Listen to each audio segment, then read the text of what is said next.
ညီဖြစ်သူတန်းစင်ရဲ့မျက်လုံးကျမ်းမာရေးအခြေအနေကိုပြောပြလာတဲ့အကိုဖြစ်သူထွန်းလွင်မို့ချန်နယ်မှာရှိတဲ့ပြည်သက်ကြီးအပေါင်းမင်္ဂလာပါခင်ဗျာအခုတက်ဆက်ပေးမယ့်အကြောင်းအရာလေးကတော့ညီမပြည်သက်အချစ်တော်ညီမလူငယ်ဖိုက်တာတန်းစင်ရဲ့မျက်လုံးကျမ်းမာရေးအခြေအနေအကြောင်းပဲဖြစ်ပါတယ်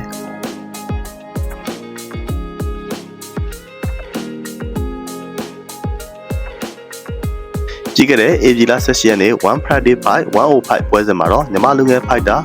တန်းစင်ရဲ့ပွဲဟာကနဦးမှာပေါင်ခဲ့ပြီးတော့ပွဲစားဖို့တရက်အလိုလောက်မှာ1ဘတ်ကနေပြီးတော့ပွဲပြတ်ကြောင်းကြေညာလာခဲ့တာဖြစ်ပါတယ်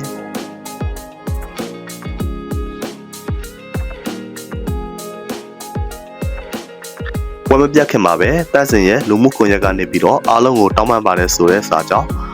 သူ့ကိုချစ်တဲ့ပြည်သက်တွေကြားမှာစိုးရိမ်မှုတွေမြင့်တက်လာခဲ့ရပါတယ်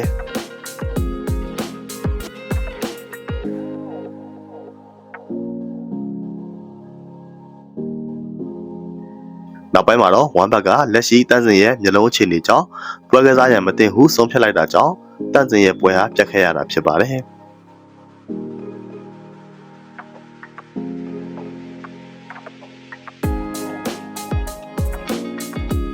ပြတ်သွားတဲ့ပွဲမှာတော့တန်းစင်ဟာထိုင်းဖိုက်တာပစုကိုဗစ်နဲ့ပွဲတက်ထားတာဖြစ်ပါတယ်တန်းစင်ဟာအခုချိန်မှာအသက်20အရွယ်ရှိနေပြီးတော့1မှာ4ပွဲကစားထားပြီးတော့2ပွဲနိုင်2ပွဲရှုံးထားတာဖြစ်ပါတယ်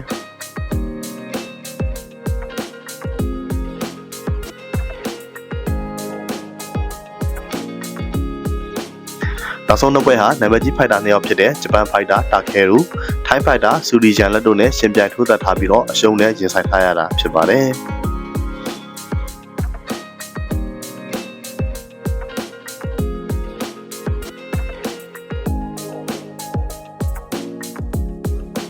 ပစုကိုဗစ်နဲ့ပွဲမှာတော့ကိုတဲ့တပါဝါတာလွန်နဲ့ထိုင်းဖိုက်တာကို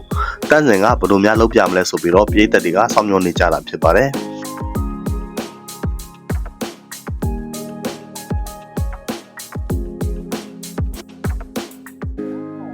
ဒီလိုအချိန်မှာပဲပွဲပြတ်သွားတာကြောင့်မလို့ပြည်သက်တွေအတွက်စိတ်အနှောက်အယှက်ဖြစ်ခဲ့ရပါတယ်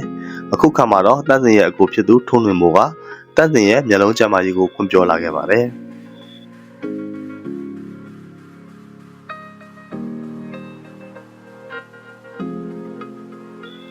တန်းစင်ရဲ့မျက်လုံးအခြေအနေဟာတမန်စပေါ်လေးစာဖြစ်တာကြောင့်မလို့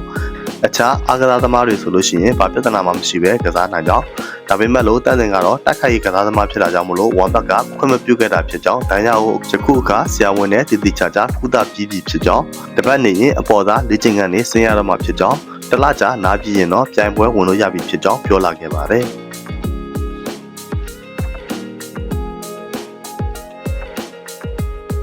တန်းစင်ရဲ့ပြည်သက်တွေအတွက်ကတော့တရင်ကောင်းတစ်ခုဖြစ်ပြီးတော့ဝန်တာစီကကောင်းလွန်လာပါတယ်တလားကျော်နာပြီးပွဲပြန်ထိုးရင်တော့မူလာတည်ထားတဲ့ပစုကိုဗစ်နဲ့ဖြစ်မလားအခြားဘယ်ဖိုက်တာနဲ့ဖြစ်မလဲဆိုတာကိုကျွန်တော်တို့စောင့်ကြည့်ကြပါစို့ခင်ဗျာ